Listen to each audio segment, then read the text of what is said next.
जैसे ही भगवान चतुर्भुजी हुए, दोनों को पकड़ा और समझाया कि चिंता मत करो, जो भीम दादा आप कहते हैं सो होगा और जो द्रौपदी आप कहती है वो सो होगा। बहन चिंता नहीं करना है। अर्जुन से कहा सुनो, ये दोनों की वाणी को सत्य करो। ब्रह्म बंधुर्न हंतव्य, द्रौपदी कहती है ब्राह्मण का वध क्षत्रिय को नहीं करना चाहिए, सो सही है, शास्त्र कहता है, मैं भी कहता हूँ ब्रह्म बंधुर्न हंतव्य, ब्राह्मण हो इसलिए मत मारो।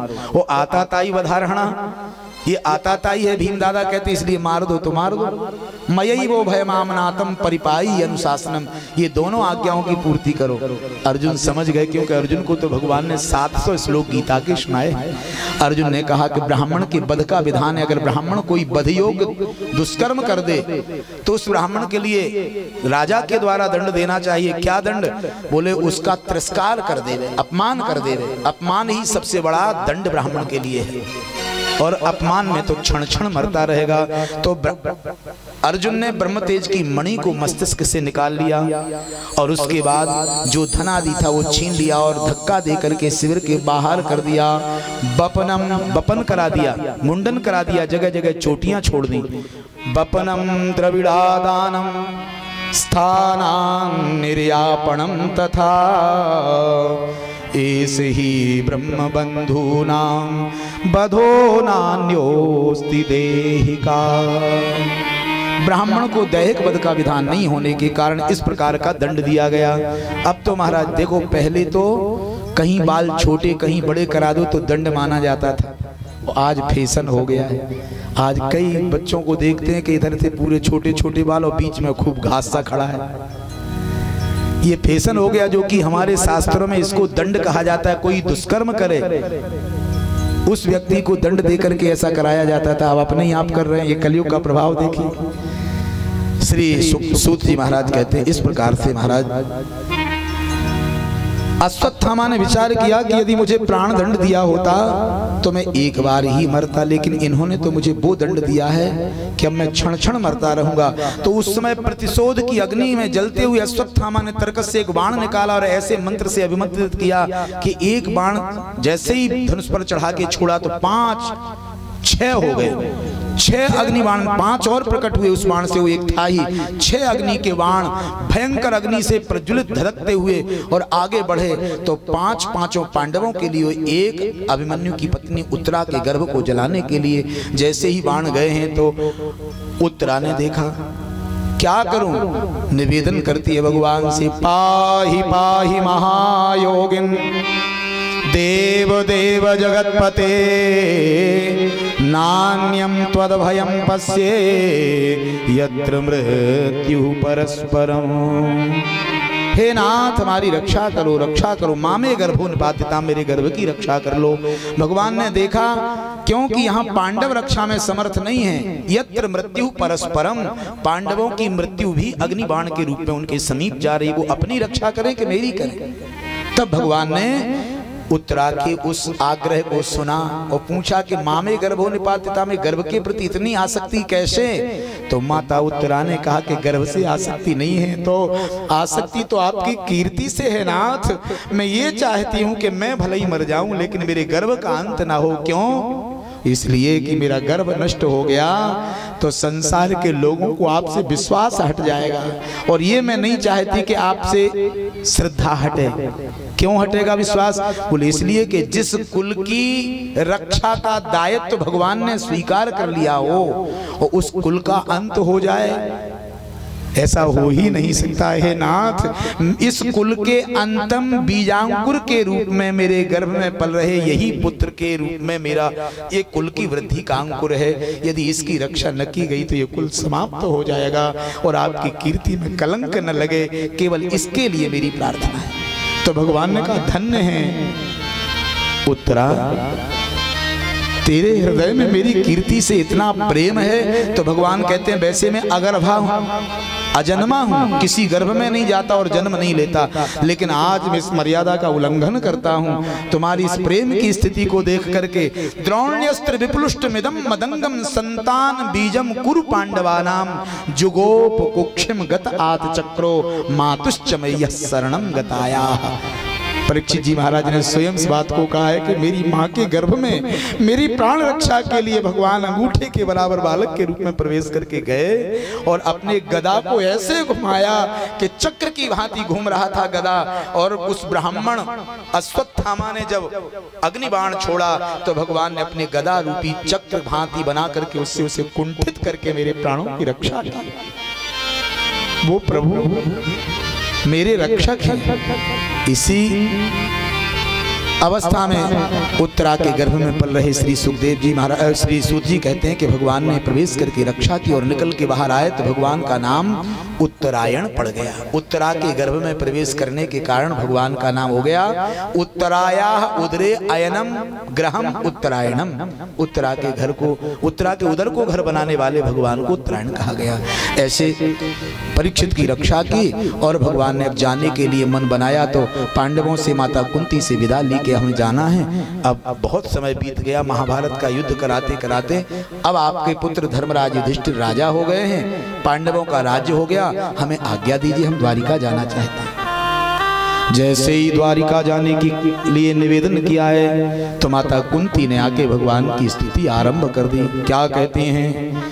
नमः पंकजनाभाय नमः पंकजमालिने नमः पंकज नेत्राय नमस्ते पंकजांघ्रये। हे नाथ, मैं आपको नमस्कार करती हूँ। नमः पंकज नाभाय, आपकी नाभि से कमल उत्पन्न हुआ है इसलिए आप पंकज नाभ को मैं प्रणाम करती हूँ। नमः पंकज नेत्रे, हे जिनके नेत्र हैं कमल के दल के समान, ऐसे कमल नेत्र भगवान को मेरा प्रणाम नमस्कार। नमस्ते पंकज नमः पंकज नाभाय नमः पंकज मालिने, जिनके ग्रीवा में पंकज की माने कमल की माला है ऐसे प्रभु को मेरा प्रणाम। और जिनके चरण भी कमल के समान हैं ऐसे प्रभु को मेरा प्रणाम। ऐसे जब कहा है तो भगवान ने कहा कि बुआ जी ये कैसी उल्टी गंगा बहा रही हो? अरे संसार में बच्चे अपने बड़े बूढ़ों को प्रणाम करते हैं और आप हमारी बुआ और हम आपके भतीजे और आप हमें प्रणाम कर रही हैं।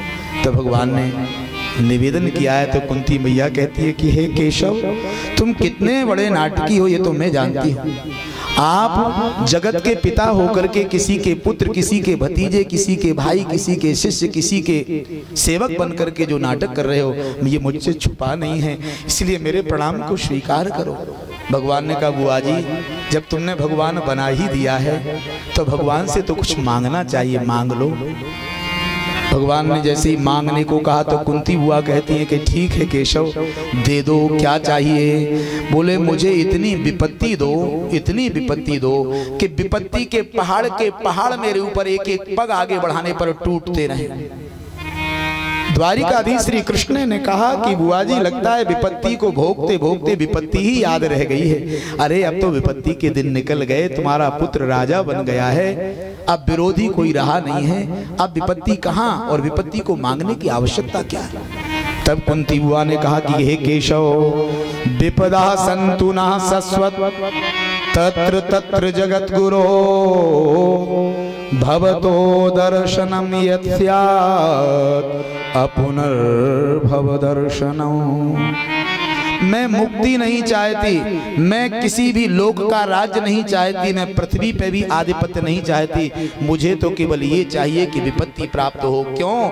बोले उस सुख को मैं कदापि नहीं चाहती कि जब तक विपत्ति थी तब तक आप पग पग पे हमारे साथ थे। वो आज जैसे ही मेरे पुत्र को राज्याभिषेक हुआ, राजगद्दी की प्राप्ति हुई और आपको द्वारिका याद आ गई, ऐसी संपत्ति को लेके मैं क्या करूंगी कि तुम हमसे दूर चले जाओ। हम तो उसी दुख को चाहते हैं जिस दुख में आप हमारे साथ रहो। इसलिए सुख के माथे सिल परे जो हरि हृदय सो जाएं, बलिहारी वा दुख की जो पल पल याद कराएं। हे केशव, हम तो उसी दुख को चाहते हैं जो तुम्हारा साथ दिए रहे, आप हमें हमारे साथ में रहो। भगवान ने देखा कुंती बुआ की स्तुति से भगवान द्रवीभूत हो गए, वो विश्राम की आज गए नहीं। सुबेरा हुआ, पांडवों को लेकर के भगवान जो मरे हुए वंश जातक थे उनके उद्धार कल्याण के लिए सनातन शास्त्र के अनुसार जो तर्पण पिंडदान आदि होना चाहिए उसकी अभिलाषा लेकर के चल दिए हैं। और जैसे ही चले हैं तो महाराज मार्ग में जा रहे हैं तो देखा दूर से कि लगता है स्वर्ग का कोई देवता आज पतित होकर के मृत्यु लोक में पृथ्वी पे आ गिरा है। और जैसे ये देखा कि कोई स्वर्ग का देवता पृथ्वी पर पड़ा है, इतना दिव्य तेज चमक रहा है उसका, समीप में पहुंचे, अरे ये देवता नहीं, ये तो हमारे पितामह भीष्म हैं। पितामह भीष्म का दर्शन हुआ पांडवों के साथ। भगवान श्री कृष्ण ने पितामह भीष्म को प्रणाम किया। पितामह भीष्म ने जब श्री कृष्ण का दर्शन किया तो कहा कि खड़े रहो यहीं पैरों की तरफ और थोड़ा मुस्कुराओ। अब कन्हैया का मुंह लटक रहा है क्योंकि पितामह भीष्म के शरीर में जहर के भुजे हुए बाण छिदे हुए हैं, चुभे हुए। श्री कृष्ण ने कहा नहीं, दुखी नहीं होना, मुस्कुराओ। मैं तो आपकी वही मंद मुस्कान से युक्त मुखमंडल को दर्शन करना चाहता हूँ जिसका दर्शन मैंने पूर्व में किया है। केशव मुस्कुराइए और ध्यान रहे, प्रतीक्षा कीजिए। देखिए भक्त का बल, भगवान से कह रहे हैं प्रतीक्षा कीजिए, जब तक मैं अपने देह का परित्याग न कर दूं तब तक यहां से हिलना मत। ये भक्त का सामर्थ्य है। भगवान कहते हैं संसार में मेरे ऊपर कोई नहीं है। कौन कहता है, कौन कहता है कि मैं परम स्वतंत्र हूं? नहीं, अहम भक्त पराधीना या स्वतंत्र इव द्विजा। मैं स्वतंत्र नहीं हूं, मैं परतंत्र हूं। किसके अधीन हो? बोले मैं भक्त के अधीन हूं। मेरा भक्त जैसा कहता है मुझे वैसा करना पड़ता है। पितामह भीष्म ने कहा जब तक देह न त्याग दूं आप यहां से हिल नहीं सकते। तो भगवान प्रतीक्षा कर रहे हैं। इच्छा मृत्यु का वरदान है, जब शरीर छोड़ेंगे तब छोड़ेंगे, लेकिन हमें तो खड़ा रहना पड़ेगा। आदेश हो गया है। भगवान श्री कृष्ण ने कहा कि हे पितामह इन पांडवों को थोड़ा ज्ञान दीजिए। भगवान श्री कृष्ण ने निवेदन किया। धर्मराज युधिष्ठिर को हृदय में बड़ा आघात है कि मैंने इस राजगद्दी की अभिलाषा के कारण महाभारत का युद्ध होने दिया और इस महाभारत में कितनी माताओं की मांग का सिंदूर पुछ गया, कितनी माताओं की गोदी खाली हो गई, कितने पुत्रों के सिर से पिता का साया हट गया, कितनी बहनें बिना भाइयों के हो गईं। ये सब केवल इस महाभारत में जो इस गद्दी की लालसा थी उसने कराया। इसमें कारण मैं हूं, धर्मराज युधिष्ठिर कहते हैं। इनको समझाइए बड़े भैया। तब पितामह भीष्म ने वहां दान धर्म, राज धर्म, भगवत धर्म, स्त्री धर्म आदि का वर्णन करके मोक्ष धर्म की चर्चा की है। संपूर्ण प्रकार के धर्म को समझाया, सुनाया। पांडवों से कहा कि सुनो, संसार में जो भी होता है विशेष कार्य के कारण में भगवान ही कारण होते हैं। ये महाभारत तुमने न कराया, न तुमने किसी को मारा, ये तो सब भगवान की इच्छा से हुआ है। यही सबके जन्मदाता है, यही सबके अंतक हैं, इसलिए तुम्हें शोक नहीं करना चाहिए। स्त्री धर्म का वर्णन किया। द्रौपदी को उसमें थोड़ा हंसी भी आई और कहा कि पितामह भीष्म आज स्त्री धर्म के वर्णन में ये कह रहे हैं कि जो अपने धर्म को धारण करने वाली युवती हो, वीर पुरुष को अपने प्राणों की आहुति देकर के भी उसके सतीत्व की रक्षा में सहयोग करना चाहिए। और एक दिन जब भरी सभा में मेरी साड़ी को दुशासन खींच रहा था, उस समय पितामह भीष्म ने गर्दन नीची करके वहां किसी प्रकार से किसी को रोका नहीं और वही आज उपदेश करना है। हंस गई, जबकि पांडवों का भी सामर्थ्य नहीं कि पितामह भीष्म के सामने ऊंची आवाज में हंस सकें, लेकिन तुरंत हंसी को रोका। अरे मुझसे अपराध हो गया। पितामह भीष्म ने कहा कि पुत्री कारण क्या है? तो पितामह क्षमा कीजिए, मुझे वो दृश्य याद आया जिस समय मेरी साड़ी खींची जा रही थी, तो आपके द्वारा ज्ञानोपदेश को सुनकर के हंसी आ गई कि आप उपदेश कर रहे हैं, उस सभा में आप बैठे थे। पितामह भीष्म ने कहा कि पुत्री, मैंने ये अनुभव किया है कि जैसा खाओ अन्न वैसा होवे मन। उस समय मैं दुर्योधन के साथ रहकर के उसी के उस अन्याय से अर्जित धन का उपभोग करता था, वो अन्न आदि खाता था, इसलिए बुद्धि विकृत हो चुकी थी। और आज मेरे शरीर में वो रक्त रहा ही नहीं। इच्छा मृत्यु के कारण प्राण टिके हैं, नहीं तो मैं पता नहीं कब का प्राण छोड़ चुका होता। आज मुझे ये भान हो गया, ये ज्ञान हो गया कि पवित्र अन्न का ही सेवन करना चाहिए। इसलिए आहार शुद्धि पे हम लोगों को ध्यान रखना चाहिए।